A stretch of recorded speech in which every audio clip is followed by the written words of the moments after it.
where every word opens a new world. Welcome to the Portal of Stories. On every Friday the 13th. The bookstore, the threshold of forgotten books, located in Coyoacan, stretched its facade with unusually long shadows. Most people overlooked its dusty windows, filled with first editions, grimoires, Latin codices, and cursed novels.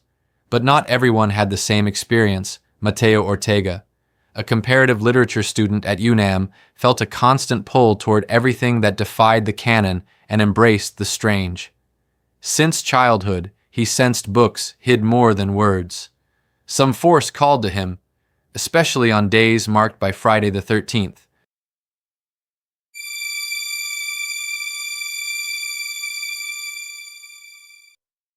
Mateo Ortega, a comparative literature student at UNAM, felt a constant pull toward everything that defied the canon and embraced the strange since childhood.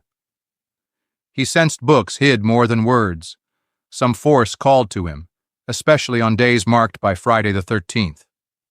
That day, Laura. His childhood friend accompanied him through the market stalls of Coyoacan, where artisans sold dream catchers, crystals, and protective amulets. Friday the 13th gained its cursed fame because of the Templars. Mateo said suddenly, "Templars. What does that have to do with being afraid of a date?" October 13th, 1307, was a Friday. King Philip IV of France ordered the arrest of all the Templars' torture executions and Jacques de Molay. Before his death, cursed the king and the pope. They died soon after. Since then, Friday the 13th has been stained with misfortune. "And you're going to celebrate it by reading cursed books?" Laura replied, raising an eyebrow. "It's not celebration, it's listening to the story this day wants to tell." She sighed. She was used to Mateo's cryptic remarks. When they reached the bookstore, Laura hesitated. "Are you really going in there alone?" "Always have if anything happens. I'll call you." Mateo pushed the door. The bell above struggled to chime Mrs. Lyra, hair tightly pinned. Didn't even glance up. "He came early today." She muttered. He said nothing. He had already seen it. The black-covered book. This time it shimmered faintly in the low light. He picked it up. Do not read the last page. No publisher. No date. No author. It smelled of old incense and ashes. When he opened it, the words pulled him in. It was his life, every line, every moment, even the forgotten ones. A walk with his father in Chapultepec. His first poem, the tears after losing his mother, all of it written there and then. The last page. At 11:49 p.m. Mateo will die in the rain, at the corner of División del Norte and Churubusco. There will be no witnesses. He slammed the book shut. "This can't be." "Did you find your chapter?" Mrs. Lyra asked. Her gaze locked on his. "What is this? Who wrote it?" "Some say it was the fallen angel trying to steal the secrets of time. Others say it's a Templar curse. I merely keep it safe. Why not destroy it? Destroy the truth? Some would give their lives just to know their fate, but I don't want that ending."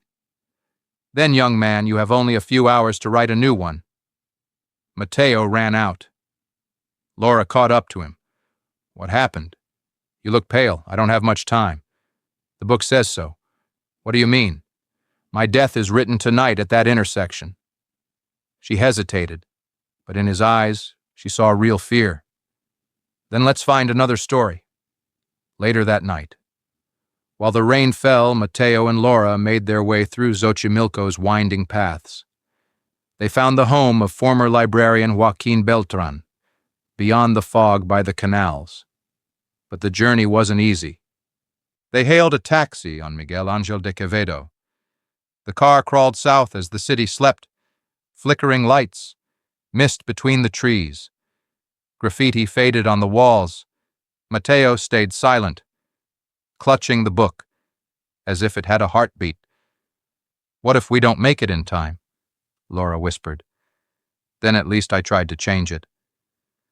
They crossed Tlalpan past Periferico and entered the stone roads of Xochimilco. Fewer lights canals glowing faintly beneath the moon. This doesn't feel like Mexico City, Laura murmured. It's not. Not entirely, Mateo replied. Here time moves differently. The taxi dropped them near San Gregorio Atlapulco. They walked beneath ahuejote trees until they reached the house by the silent canal where Trajanera slept under canvas. Mateo knocked. Who dares disturb the guardian of the book? A deep voice growled inside. The door creaked open. The old man bent. His robe stained with ink. Stared at them. I want to change what's written. Mateo said. The old man let them in. The air smelled of old leather. Wax and despair. I tried too. He said I rewrote entire pages. But the book reveals what you are, not what you dream. Then I'm doomed? Perhaps, but no one has ever written. Before the ending is complete? What do you mean? Right in the margin before the page closes. Laura gripped his hand. You're not alone. At 11:40 p.m. They returned to the bookstore. Mateo held the book in one hand, a pen in the other. Mrs. Lira was waiting, as if she already knew. There's no time for games, Mateo said. It's no game, it's the cost of free will. Mateo knelt, opened the book to the last page, and spoke aloud as he wrote. The car stops. The driver turns. The shadow vanishes. Mateo lives. Laura smiles. The chapter is not finished. The words on the page began to fade. The ink turned to dust. The page was left blank. A thunderclap tore the sky over Coyoacan. A car skidded but didn't hit Mateo and Laura, still breathing. Still here, the book, now empty, was placed back on the shelf. And now what happens? Laura asked. Now, the next reader will choose to accept the story or dare to write their own. Mateo smiled. Sometimes books fear those who disobey their rules.